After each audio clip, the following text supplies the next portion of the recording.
For professional advice with a personal touch, consult Fuller Landau, Chartered Accountants and Business Advisors. Click on flmontreal.com. 7:09, welcome to today's Entrepreneur, a program about the entrepreneurial spirit that drives Quebec business. My name is Dan Delmar, along with my co-host, Fuller Landau's Josh Miller. How are you, Josh? Always excellent, Dan. And tonight we have a couple of lawyers in studio with us. We have Calliope and Dimitri Hadjis of the law firm Hadjis and Hadjis. So Hadjis, welcome to CJAD. Hey, thanks for having us. Thanks for coming in. So Josh, it's a lot going on here at the law firm. We have, the family dynamic. We have a quick transition. We have, of course, professionals doing marketing. A lot to discuss in this next hour. We have, they're young professionals, a lot of experience, and the firm has been around a long time, but still young enough that they had to learn the ropes. And it's a very interesting story. And let's jump right into it. Dimitri, Calliope, welcome. And just so that the listener understands kind of the law firm that you're in today, tell us, I guess, the areas of practice that you have, a little bit about the firm. Well, we mainly practice in corporate commercial law. We represent about 150, 175 small to medium-sized businesses. And aside from that, we have a general civil practice. In other words, a lot of the corporate work that we do has allowed us to go into different fields of law because we're able to aid corporate clients with every aspect of their life, from beginning to end, in terms of, for example, after the corporate work starts, they might say, well, listen, I might need a will, I've just started a family, I'd like to protect them, and we're able to assist there for that. Sometimes, unfortunately, they run into matrimonial problems, and so we practice in matrimonial. I myself practice in the field of matrimonial law, and in this day and age, especially with the way that capital is moved across borders at a fantastically rapid pace, our immigration, the immigration aspect of our work has increased substantially, which is what Calliope does, and we have persons and capital moving, like I said, across borders at an incredible pace. And this is where her expertise comes in. So what essentially our goal is to render full service to our corporate clients as individuals, as companies, to the best of our ability. And we'll certainly get into the personal service, but the history of Hadjis and Hadjis, or whatever the name of the firm was over the years, it certainly has been around a long time. Maybe you can bring us back to the beginning of the firm before you guys got there, and then we'll jump into how you ended up running the show. Well, Hadjis and Hadjis actually started off as Hadjis and Feng. We were the firm was started in 1960 by our late uncle, who was also named Dimitri Hadjis. So I take great pride in that. And we were we were a Greek-Chinese firm. Essentially, I think to this day, I think we still have the distinction of being the only Greek-Chinese firm in Montreal. Yeah, absolutely. And so it was our late uncle, Dimitri, with his partner, who got started. Eventually, our uncle became a judge at the Court of Quebec. I think he was in fact, the first judge of Greek descent in Canada. So we're proud to have that distinction as well. When he became a judge, around the same time in about 1969, our late father was called to the bar and started working as well. So when one had just left, another one segued in, and we've continued since there. And so from that period there until almost the present date, we had a number of our cousins. We come from a legal family, a legal background, as we like to think, a number of cousins who were and are lawyers and notaries, who all got their starts at our office before going into practicing in other areas of the law. It sounds like there's a huge long history, and it's really quite a family enterprise. When did you guys get into it? Calliope, when did you start into it? I guess as the older sibling, not that you can tell. Thank you very much. Actually, for myself, when I started my law studies, I joined the firm around 2003. And I wasn't actually wanting even to do my stage at the family office, but every summer was sort of spent there, and I kind of followed more of an immigration law path, and then sort of decided, well, why don't I try to incorporate that and bring that to the office? So from 2003, when I was sworn in, I pretty much worked from there until 2005, when a few events kind of set the path for our career. It's an interesting concept. You mentioned that, and certainly in family businesses, the next generation, are they encouraged to come into the family business or go seek information, their experience elsewhere. You mentioned this briefly. Were you going to go check out a different law firm? Were you encouraged to go elsewhere? Well, encouraged, no, because our father was very, very passionate about his work and about the office and about essentially the law in general. He loved it, and he always had quite a vision about having as many family members in the firm. And for myself, I kind of wanted to distinguish myself from that, or at least try to get a different start. And I actually did do a lot of work in immigration clinics. I actually went to work with to do a bit of American law with an attorney who was had the Bar of New York. So I did a lot of corporate work with American law, and actually did continue as well working at the office. So I kind of wanted to have my feet in different worlds at the same time. Which is certainly, there's so many entrepreneurs, so many fathers, and so many different styles. Dad says, come in, learn here, you'll start at the bottom and go. And others will say, you know what, go get your feet wet elsewhere. Dan, we've heard many family businesses and parents in second generation say, you know what, go learn elsewhere and not necessarily come in here. And we're looking forward to, after the break, see how the dynamic between Dad and the kids were. On today's Entrepreneur. For professional advice with a personal touch, consult Fuller Landau, Chartered Accountants and Business Advisors. Click on flmontreal.com. Inspiring stories from outstanding business people. Welcome back to today's Entrepreneur. My name is Dan Delmar, along with Fuller Landau's Josh Miller, and our guests this evening, Calliope and Dimitri Hadjis of the law firm Hadjis and Hadjis. And guys, we're talking about how you began your career very quickly. We'll get into the circumstances under which you took over the business a little later. But first, do either of you regret not getting more experience outside of the family law firm, or is this really the direction you wanted to go in? In some ways, yes. In some ways, no. I'm actually really happy that I kind of went and explored the immigration law field before committing full-time to the office. But at the same time, the experiences that I've had at the office, I'm almost certain I probably wouldn't have had anywhere else, because I was thrown into such situations that for my level of experience or the complexity of the files, I don't think I would have encountered as quickly as I did at the Hadjis office. Did you find that your dad was a good mentor or a good teacher? Teacher, no. Inspiration, yes. In the sense that the passion, the humanity, the integrity, the respect for the work and for the individual, for the client, very, very strong principles that we follow to this day.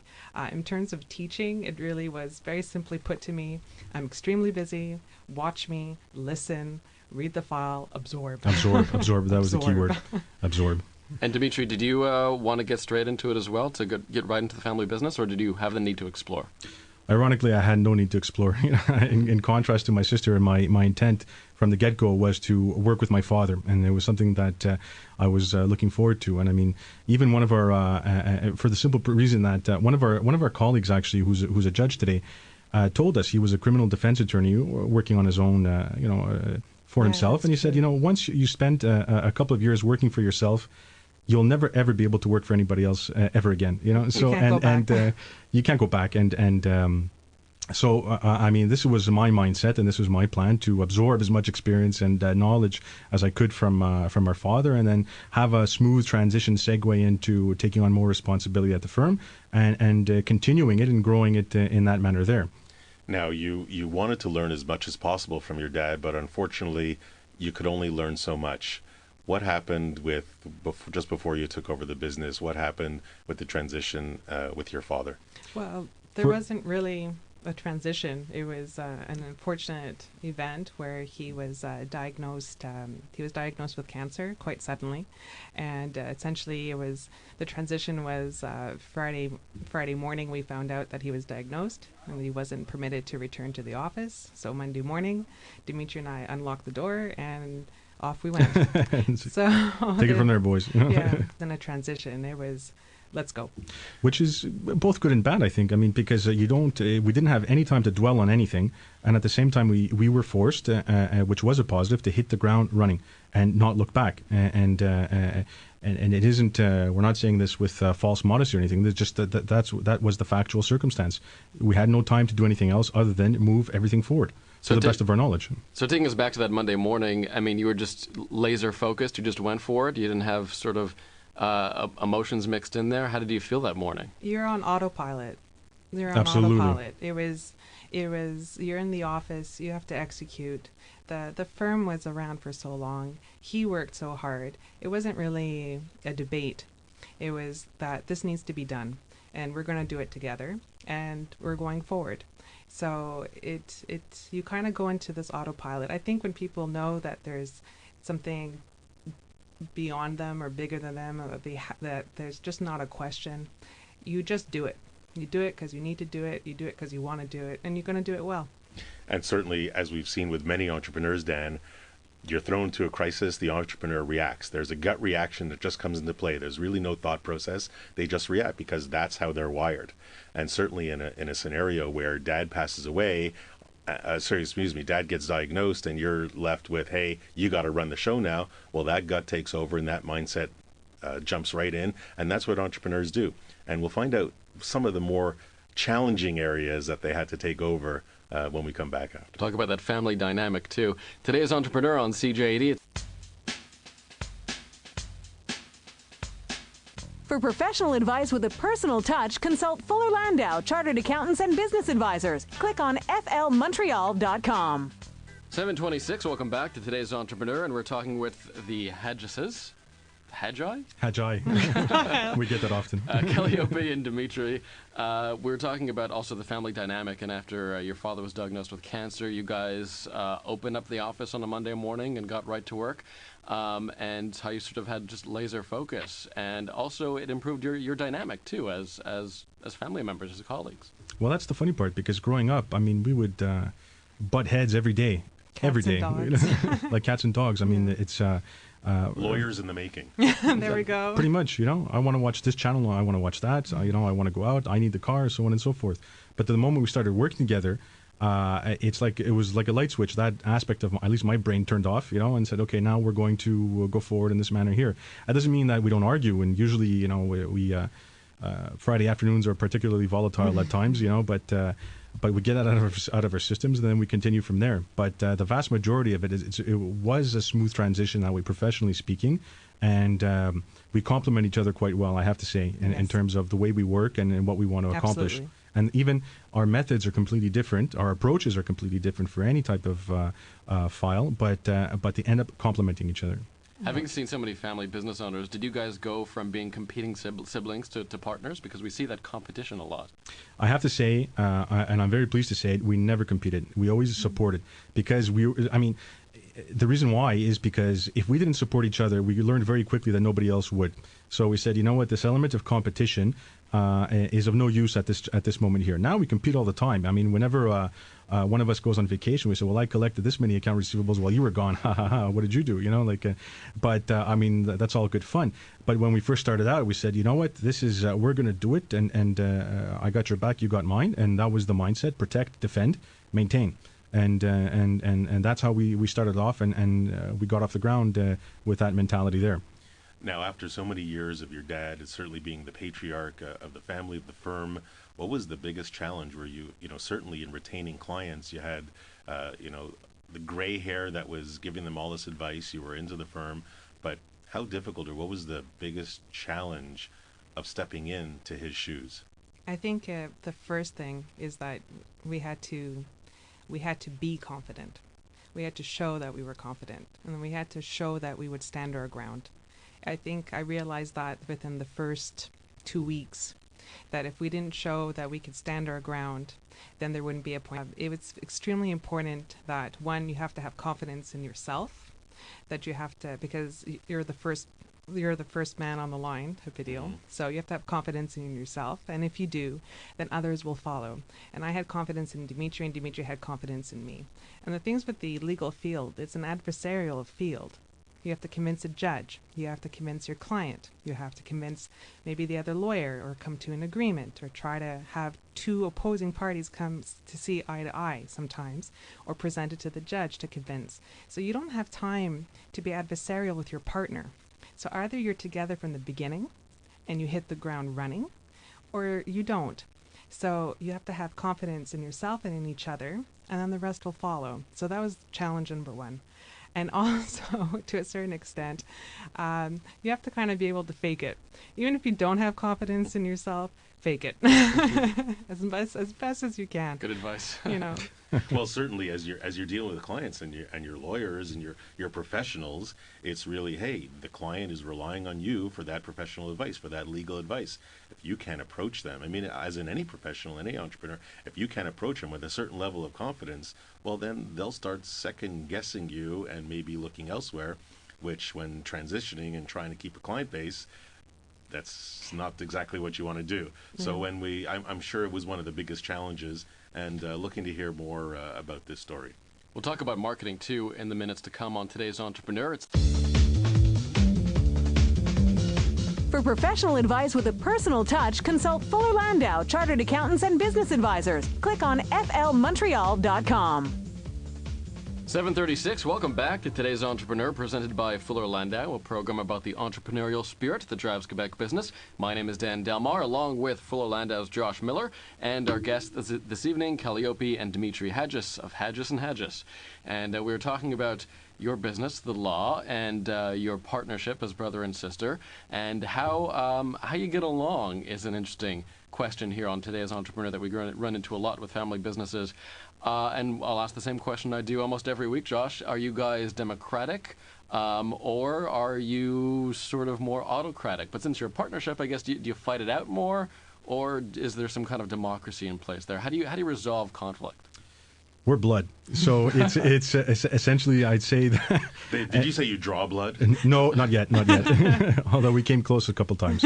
But I mean, we agree to disagree very frequently, and I think that we're comfortable enough with each other to allow things to get heated. And what we do is, because like I mentioned earlier, our approaches are so different, and that actually helps us. So what we do when we come to an impasse is essentially take a timeout. Of varying lengths, 24 hours, a week, 2 days, depending on the nature of the issue that we're discussing, and we say what we have to say at a low volume or a high volume, and then we let it sit for a bit, and we say, okay, I've heard what you had to say, you've heard what I've had to say. I'm not entirely ready to come to your position as of yet, but let me sleep on it, and vice versa, and see where we arrive. And usually, not usually, I would say absolutely all the time, we arrive at a fair compromise. Or sometimes, I'll abandon my position and say, now that I've calmed down and I've thought about it properly, you're absolutely right, and I'm absolutely wrong. One of the biggest advantages that we have at our work is that there are no egos. The work comes first. So so we're not above ever saying we're sorry, or you know what, I was totally in the wrong and you were completely in the right. Although sometimes it feels like I'm the one saying those words more frequently. But anyways, that's the. Does it when because you're dealing with people all the time, and certainly your own staff, your own team. Does that permeate through? Like, has it been difficult? Do they take on the same, thought process? Does it flow down to them? Do you lead by example? Well, I think what's important is that you have to. I mean, we say we if there's a deadlock, we do a timeout. But the point of that is because we respect each other and what the other one has to say. So we want to reflect on that. So in terms of the office and the way we all work with each other, it's important that we do take into account if one of our employees tells us, I'm thinking about this.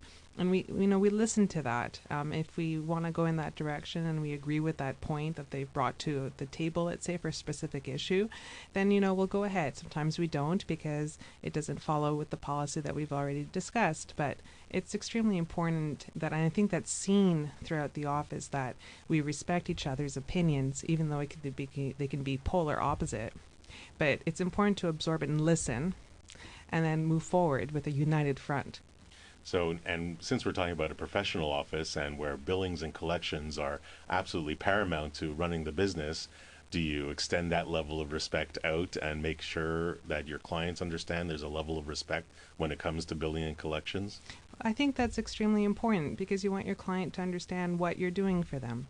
So if you have that understanding from the start and you establish that as clearly as possible, then you sort of avoid a lot of obstacles down the road. Difficult discussions and hard discussions. But straightforward discussions. And that's the best way to go about it in terms of our experience. Absolutely. Where you put it on the table, they know where you're headed, they know what you're going to do for them, they know what you can and cannot do for them, and it's very clear from the start. So if there's any sort of disagreement or there has to be a discussion at the end, then, you can discuss and hear each other out. But once the agreement is established, everything's on the table from both parties. As an outsider, I would assume that collections wouldn't be such a problem for two lawyers, but am I incorrect in that assumption? Yes. It's not, I wouldn't say a problem. Problem is too strong a word. It is an issue in every business that comes up in no matter the nature of the work that you're doing. So it's paramount because, let's be honest, if there's no income coming in, that's the lifeblood of your enterprise, and you can't continue, even if you might be the best at what you're doing. But if there's nobody paying the rent, the salaries and the taxes and so on and so forth, you can't continue doing what you're doing. So it is an important issue that's cross, that comes up in any type of work that you do, and it has to be addressed at all times.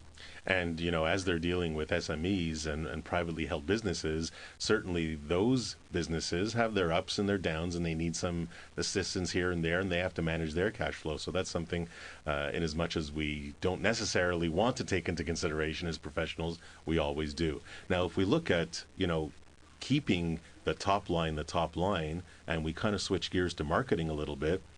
What have you guys had a specific strategy with marketing your firm, certainly with the long history that it's had, starting out as a Greek-Chinese firm and continuing on? Well, one of the, when we were firmly in charge, let's say, and when we our feet hit the ground and we said, you know what, now is an opportunity to do all the things that we've thought about before, but never really had the authority to carry out. So Yes. once we put our ideas together, we executed them right away. One of the first things we wanted to do was put forward a website and say, in this day and age, it's almost unheard of practically to not have a website, and as a marketing tool and as a communications tool. And that honestly has expanded our borders. To the point where we're both members of the Ontario Bar as well, and I'm a member of the UK Bar. That's just the nature of the work. And the best way to go out and get that market and get that clientele is electronically. Was that a vision that you had, or did you already have clients in those markets already and said, you know what, if we can service them now, well, then we must be able to service more of them if we're out there and known? We had clients in those markets as well, but we said, we're doing something good. How can we do it better? How can we do it more efficiently? How can we do it, and how can we reach a greater audience, so to speak, and build on what we've already? Our first couple of years, like we mentioned earlier, was all about stabilization and maintaining the status quo, just so that we would break even. But once we surpassed that and we got to a level above, we said, now we want to go out and get a bigger piece of the pie. And the best way to go about that, and that's when we started putting our thoughts together and saying, okay, look, we're doing a couple of things really well. Let's make them even better. Let's distinguish ourselves in that manner. And we have contacts and clients in these different markets. Let's work with it. Do you physically go visit these markets? You're a small firm located in Montreal. Do you branch out and make sure you physically are out there so people see you? Well, we have clients in Greece, England, France, Toronto, Ottawa.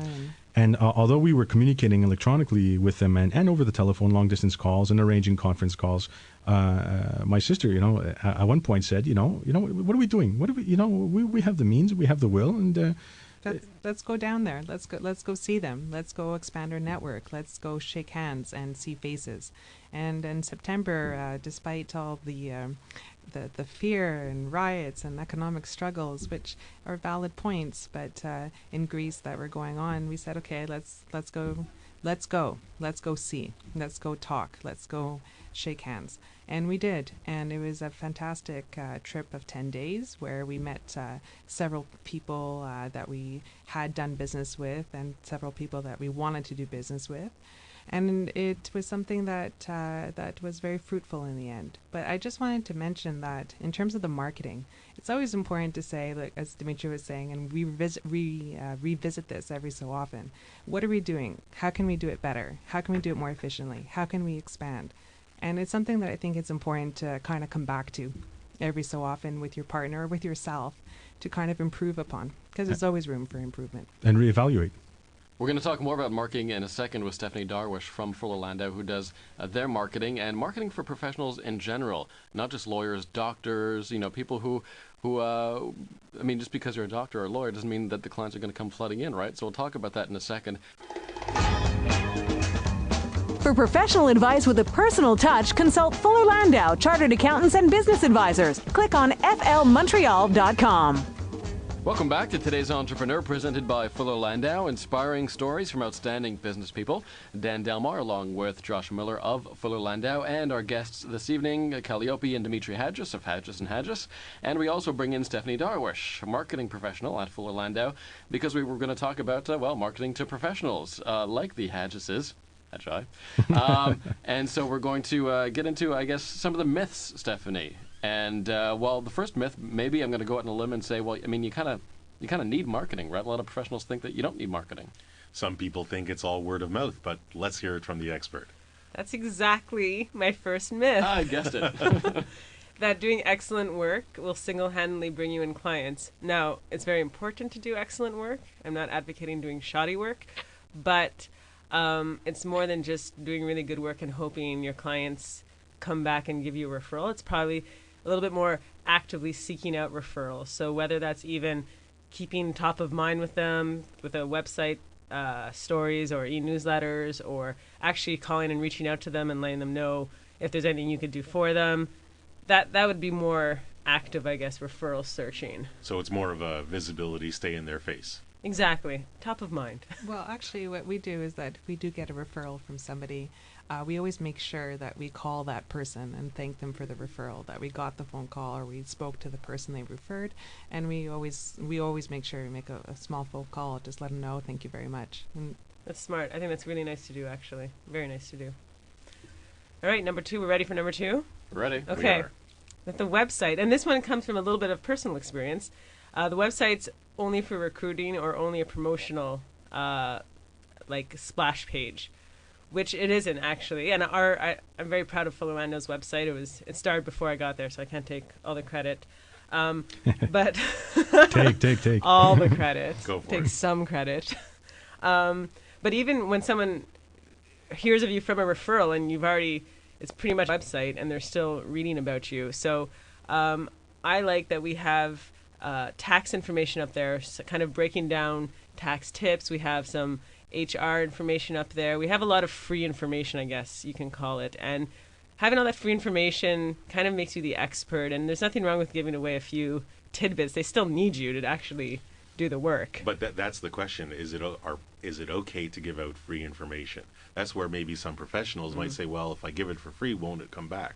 But as you say, if you don't give some, how you expect to get some. Exactly. And I mean, as professionals, you have a lot of schooling in this, and it's more than reading a couple of blog posts to make you an expert. Well, sure. It's not just the information that's out there. It's what you do with it. Exactly. And I mean, websites are good. I mean, if we talk about our field, for example, the law, I mean, these are, if you're giving tidbits of information about your rights as a citizen, they're your rights. They're not mine. I'm here to help you, or my sister and I are here to help you, represent you, exercise those rights. But you should have knowledge about things that are inherent to your person. So it's a good starting off point. But then again, I mean, the website is there. It brings somebody up to speed, up to a certain point. And then you get together with the person representing you and work on the best way of making use of that information to best serve and safeguard an individual's rights. But I guess when it's open to interpretation, that's where you wonder, well, are they going to read it the right way? Are they going to accuse you for saying one thing when you really meant it another way?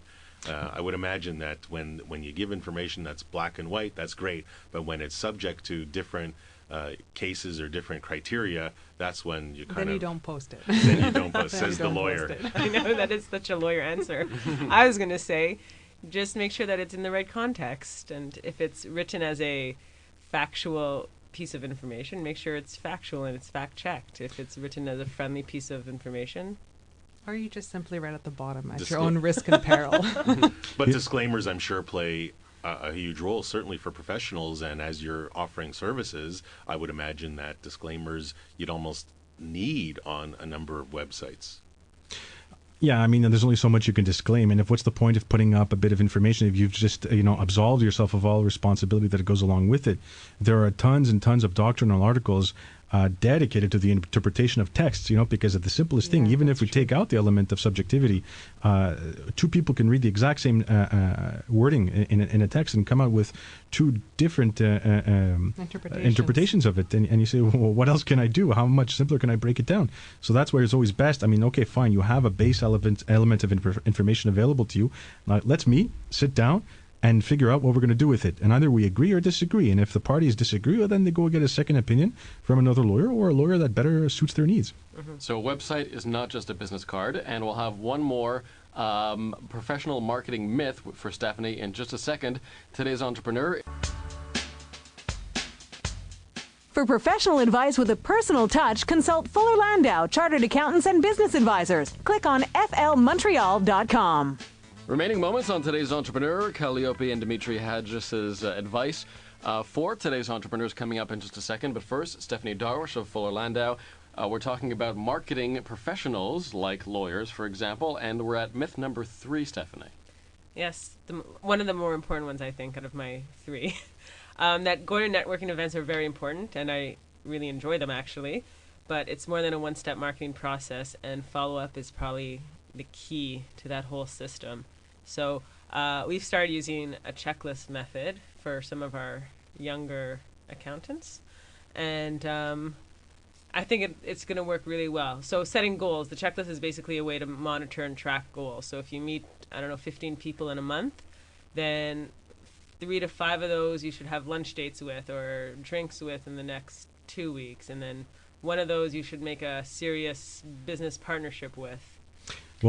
Well, sorry, go ahead, Josh. What about accountability? I mean, are they accountable? Do you have to be accountable to somebody to make sure you do it? I think I work best with accountability.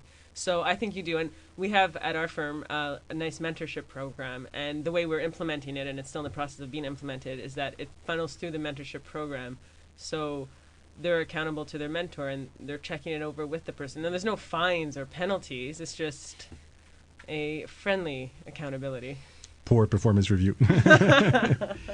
Well, the thing about marketing, I find that is very subjective. Everybody has their own individual different style of going about it, either, like you said, with accountability or without. And some people might call 15 people per month. Others might feel only comfortable speaking to one person. I think ultimately, marketing is a thing in itself. I think, first of all, you have to dedicate a portion of your day or week to actually get to it, because without it, you're going nowhere fast. And so you have to arrange your affairs at work, control the controllables, do so that you can set them aside and focus your energy on how you're going to go about marketing, and then determining very early on, if possible, what method suits you best, your personality and your approach. Some people are people persons. Other people just, prefer texts here and there.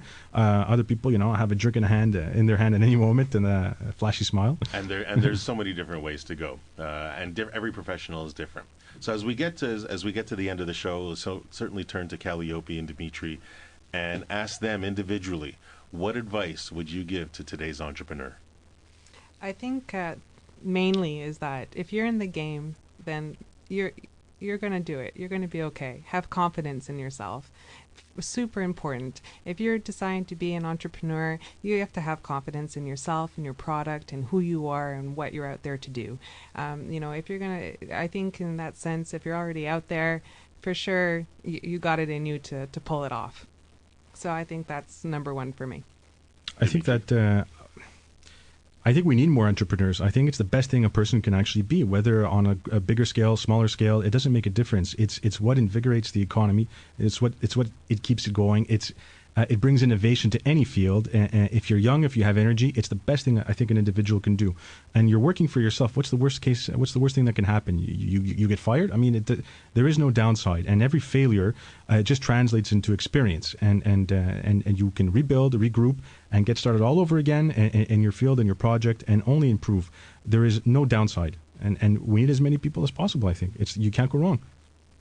Thanks very much. Dan, I'll tell you the quick takeaway from this. And, a lot of great words. There's confidence, there's respect, but it's also knowing what you can do. Knowing that when you get into a situation, you're just going to go out and do it. And the entrepreneur has that ability. The real entrepreneur knows that in any situation, they can rise up and they can deal with any and all issues, and having the people around them respect them.